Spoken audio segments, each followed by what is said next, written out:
Reminder থিওরেমের এই অঙ্কটি বেশ ইম্পর্টেন্ট। 7 দ্বারা ভাগ করলে এখানে ভাগশেষ কত থাকবে যদি আমি এই সংখ্যাটাকে ভাগ করি। তো সঠিক নিয়ম জেনে রাখলে তোমরা 3 সেকেন্ডেই কিন্তু অঙ্কটিকে করতে পারবে। তো এখানে কি বলেছে দেখো, আমার 2 এর পাওয়ার কত বলেছে, যে 10 লক্ষ বলে দিয়েছে। মানে কটা শূন্য আছে এখানে, 6টা শূন্য আছে, দেখতে পাচ্ছ 6টা শূন্য আছে। তাকে 7 দিয়ে যদি আমি ভাগ করি তাহলে কি হচ্ছে, যে তোমরা একটা কাজ করে নাও, এখানে আমি এরকম করে দিলাম যে 6টা 9কে আলাদা করে রেখে দিলাম এবং 2 এর পাওয়ার কত করে দিলাম, 1 করে দিলাম, যেটা কত হবে আলটিমেট, যেহেতু বেসটা একই আছে তো পাওয়ারটা যোগ হয়ে গিয়ে আবার এটাই ফিরে আসবে। ওকে, আর নিচে 7 থাকছে।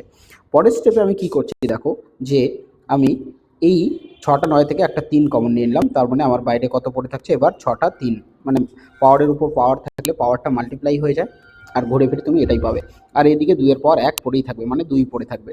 এবার 7 দিয়ে যদি আমি ভাগ করি, এবার কি হচ্ছে দেখো ব্যাপারটা, তো 2 এর পাওয়ার এই যে 3 আছে, এটা মানে হচ্ছে 8, তার মাথায় কত থাকছে 3 3, এভাবে 6টা 3 থাকছে আর 7 দিয়ে আমি ভাগ করছি।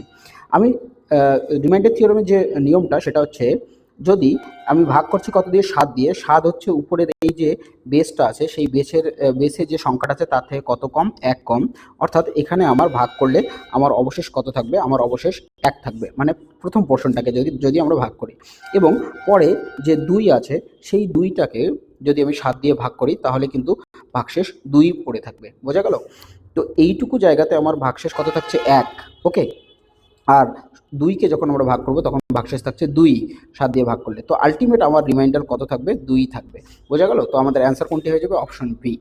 ওকে, তো এই ধরনের আরও কিছু ইনসাইটফুল ভিডিও পেতে এবং ইম্পর্টেন্ট কিছু কনসেপ্ট জানতে আমাদের চ্যানেল ম্যাথ ইজি ফাইডে সাবস্ক্রাইব করুন।